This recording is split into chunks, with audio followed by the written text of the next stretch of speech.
kulanti waxaana wanaagsan daawadayaal ku soo dhawaada wararkii ugu dambeeyay Soomaalida iyo caalamka oo kala shanta TV aad ka daawataan qodobada warkeennana waxaa ka mid ah taar dhuleed oo weerar culus ku qaaday wasiir fiqi iyo jawaabta la siiyay maxay tahay wararkeenna ayaad kaga bogan doontaan qodobada kale warkeennana waxaa ka mid ah indhacadoo dhahay weligay dagaal kuma guul daraysanin halay dhibo hoggaanka dalka haddaba maxay tahay sababta wararkeenna ayaad kaga bogan doontaan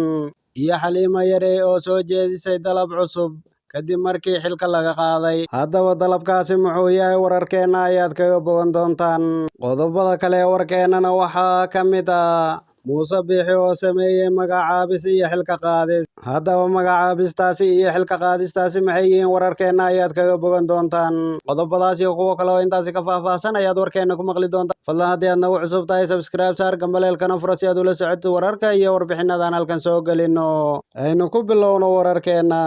wasiirkii hore ee amniga Galmudug Cusmaan Ciise Nuur taar dhuleed oo xalay ka qayb galay xaflad lagu caleema saarayay golaha deegaanka Dhuusamareeb ayaa weerar afka ku qaaday wasiirka arrimaha gudaha Soomaaliya Axmed Macalin Fiqi oo ku sugnaa goobta ay ka socotay munaasabadu taar dhuleed ayaa shaaca ka qaaday in wasiir Fiqi ay haatan tabasho ka tirsanayaan reer Galmudug gaar ahaan shacabka ku nool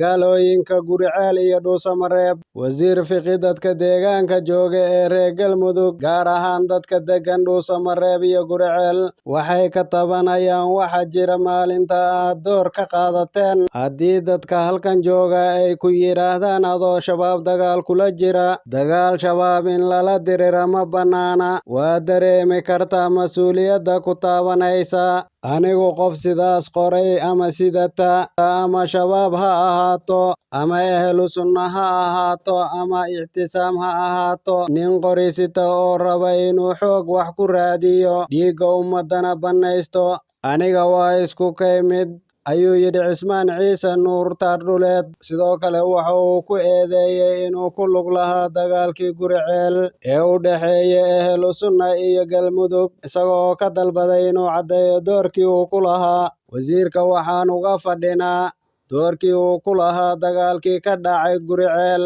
inuu meesha ka caddeeyo ayuu yidhi mar kale taar dhuleed dhanka kale wasiirka arrimaha gudaha xukuumadda Soomaaliya Axmed Macalin Fiqi oo madasha ka hadlay ayaa u jawaabay taar dhuleed wuxuuna sheegay inuu muddo 4 maalin ah uu joogo Dhuusamareeb islamarkaana ay u soo gardhigan karaan qof kasta oo tabasho qaba dad badan ayaa waxay ugu yaqaanaan nin wax iska celiya laakiin goob walbaba hadalkeeda ayay leedahay aniga 4 beri baan joogaa ninkii gari haysta waa i gardhigan karaa ayuu yidhi wasiirka arrimaha gudaha Soomaaliya Axmed Macalin Fiqi ayaa sidoo kale intaasi sii raaciyay gosha Cabdiraxmaan lagu caleema saarayo mar rabo inaan garta ku galo aad iyo aad ayaad u mahadsantihiin ayuu yidhi Axmed Macalin Fiqi si kastaba hadalhayn xooggan ayaa ka dhalatay weerarka tooska ee taar dhuleed uu ku qaaday wasiir Fiqi iyadoo si adag loogu faafiyay baraha ay bulshada ku xidhiidhay internetka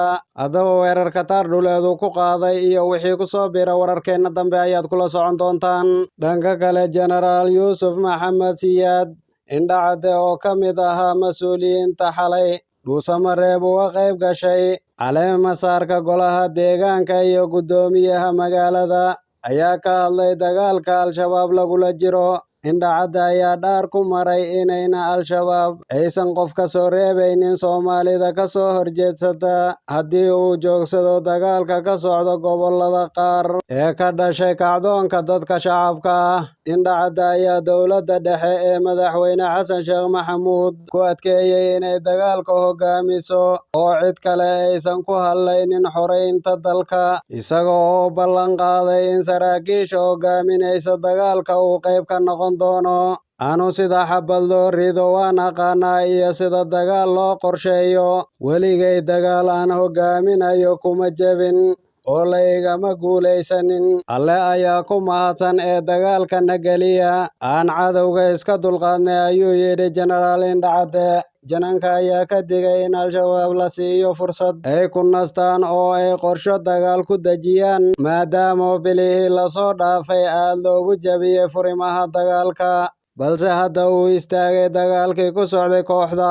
Indha Cadde ayaa madaxweynaha Galmudug ayuu kula taliyey muddo yar ee uga hadhay xileyntiisa uu dhaxal suuban iyo xornimo uga tago dadkiisa. Haddii aad u hagar baxdo, dadkaagu way ku adeeci doonaan madaxweyne insha Allah, ayuu hadalkiisa ku sii daray Indha Cadde. Dhanka kale, guddoomiyihii hore ee guddiga doorashooyinka Soomaaliya Xaliimo Yarey ayaa markii ugu horeysay ka hadashay xilka qaadista uu ku sameeyey madaxweyne Xasan Sheekh Maxamuud oo kala diray guddigii ay hogaaminaysay. Xaliimo Yarey oo xalay Dhuusamareeb uga qayb gashay xafladii lagu caleema saarayey guddoomiyaha degmadaasi iyo golaha cusub ee deegaanka, ayaa dalbatay in mar dambe aan loogu yeedhin guddoomiye Xaliimo Yarey, waxayna sheegtay in xilkaasi lagu kala baxay isla markaana ay dalbanayso in hadda kadib loogu yeedho Xaajiyo Xaliimo Yarey. Caawa wixii ka dambeeya, Xaajiyo Xaliimo Yarey igu waca, waad ogtihiin xilka guddoomiyaha meesha waa uu ka baxay, ayay tiri guddoomiyihii hore ee guddiga doorashooyinka Xaliimo Yarey. Maamo Xaliimo ayaa intaasi uga gaabsatay ka hadalka xilka qaadisteedii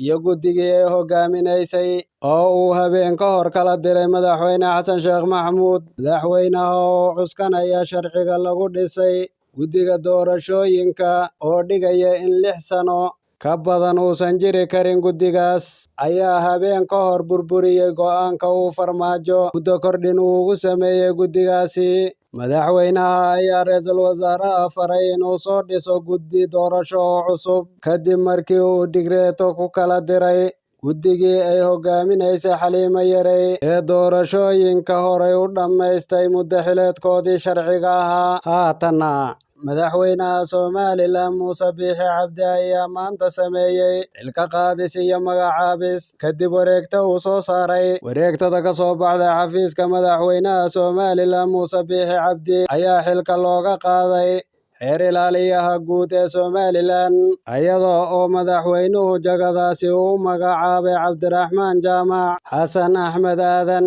Laga bilaabo taariikhda maanta, waxaan go'aansaday inaan ka nasiyo xilka xeer ilaaliyaha guud. Sidaa darteed, waxaan kaaga mahad celinayaa dadaalkii iyo howlkarnimadii aad muujisay muddadii aad haysay xilkaas, ayaa lagu yidhi wareegtada ka soo baxday xafiiska madaxweynaha Somaliland. Madaxweynaha Somaliland ayaa sidoo kale xilka ka qaaday wasiirkii wasaaradda horumarinta maalgashiga iyo warshadaha Somaliland oo ah Cabdulaahi Cabdiraxmaan Eere, isaga oo xilkaasi u magacaabay Amiin Cilmi Fariid Badeed. Waa xilka qaadistii ugu horeysay uu sameeyo madaxweyne Muuse Biixi Cabdi tan iyo 13 Novembar 2022 oo ku beegneyd muddo xileedka rasmiga ee madaxweynaha sida uu dhigayo dastuurka Somaliland. Somaliland ayaa weli waxaa ka taagan muran siyaasadeed oo la xiriira doorashooyinka iyo xisbiyada, xilli ay golaha guurtida ay muddo kordhin 2 sano ah u sameeyeen, taasi oo ay qaadaceen xisbiyada mucaaradka. Qodobkaas ayaa warkeena ugu dambeeyey. Sidaas iyo nabadgelyo.